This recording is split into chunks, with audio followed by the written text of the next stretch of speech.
जब बालक का जन्म होता है तो वो 27 नक्षत्रों के अंतर्गत जन्म होता है।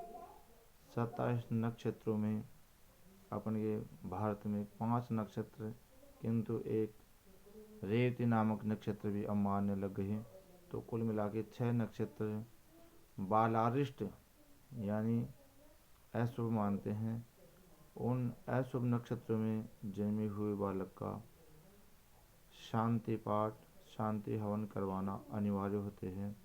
जैसे नक्षत्र हैं मघा नाम का नक्षत्र, मूल नाम का नक्षत्र, अश्विनी नाम का नक्षत्र और अश्लेषा नाम का नक्षत्र, ज्येष्ठा नाम का नक्षत्र, रेवती नाम का नक्षत्र। यह 6 नक्षत्र, इन 6 नक्षत्रों में बालक का जन्म होता है।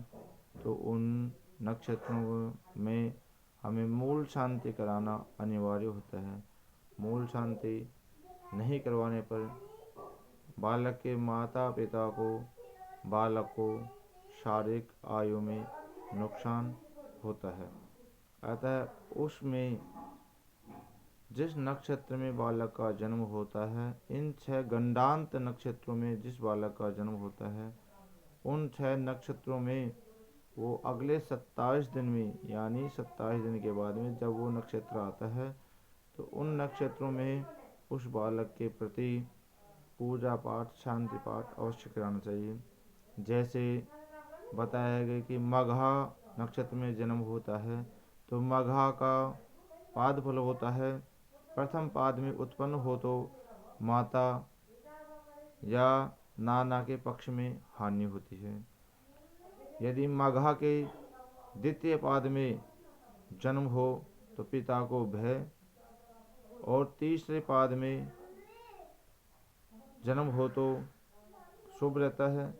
चतुर्थ पाद में जन्म हो तो धन का लाभ होता है। यह माघा नक्षत्र का फल है। इसी प्रकार से ज्येष्ठा नक्षत्र में बालक का जन्म होता है तो पहले पाद में ही बड़े भ्राता को अरिष्टकारी रहता है, यानी बड़े भाई को अरिष्ट रहता है, नुकसानदायी रहता है बालक। द्वितीय लघु यानी छोटा भ्राता को छोटे भाई के लिए हानिप्रद रहता है बालक। तृतीय पाद में माता या नानी का नाश होता है और चतुर्थ पाद में पिता को कष्ट होता है ज्येष्ठा नक्षत्र में।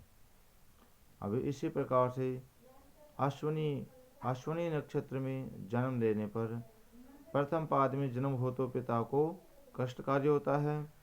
शेष तीनों चरणों में शुभ माना जाता है।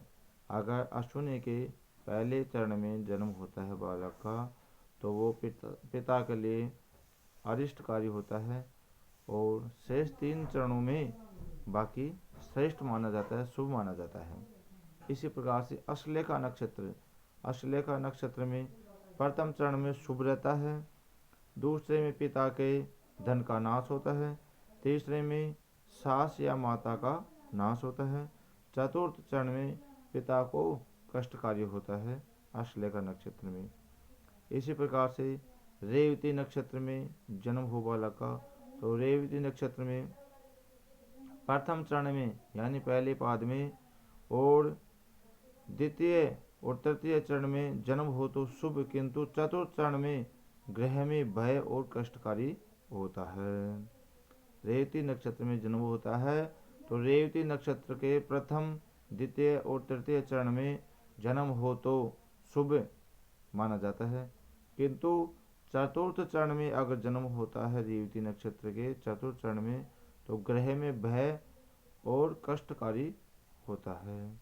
अगर ज्येष्ठा नक्षत्र में बालक का जन्म होता है, ज्येष्ठा अथवा मूल नक्षत्र, इन दोनों में नक्षत्र के मध्य दिन में जन्म हो तो पिता को कष्टकारी रहता है।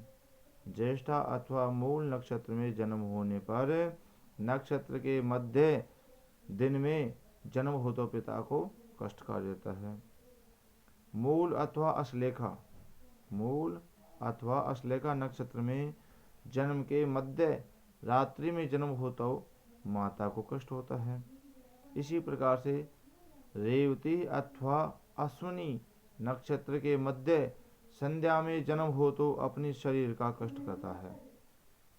अगर रेवती अथवा अश्विनी नक्षत्र के मध्य संध्या में जन्म हो तो अपने शरीर का कष्ट जाने। इसी प्रकार से तिथि विचार।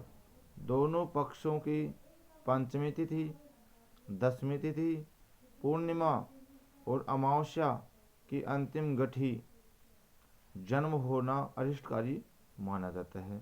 अगर ये तिथि हो कौन सी? दोनों पक्षों के कृष्ण पक्ष, शुक्ल पक्ष, पंचमी तिथि, दसवीं तिथि, पूर्णिमा, अमावस्या, अंतिम गठी में अगर बालक का जन्म होता है तो वो अरिष्टकारी होता है। और कृष्ण पक्ष की चतुर्दशी को किसी भी भाग में जन्म होना भी अशुभ रहता है, अशुभ ही माना गया है। समान नक्षत्र जन्म फल। समान नक्षत्र जन्म फल। यदि पिता पुत्र, माता कन्या अथवा दो भाइयों का जन्म नक्षत्र एक हो तो दोनों में से एक की अवश्य मृत्यु होती है। क्या बताया है? यदि पिता पुत्र, माता कन्या अथवा दोनों भाइयों का जन्म एक ही नक्षत्र में होता है तो दोनों में से एक की मृत्यु अवश्य होती है। कल्याण के लिए कुल देवता की पूजा। इसके बचाने के लिए, उपाय करने के लिए अपन जो कुल देवता मानते हैं उसको कल्याण के लिए कुल देवता की पूजा करें और यथासंख्य हो सके तो 100 लक्ष्य महामृत्युंजय का जप पाठ कराना चाहिए। इसी के अंतर्गत एक दोष होता है शनि वाली जन्म फल। क्या?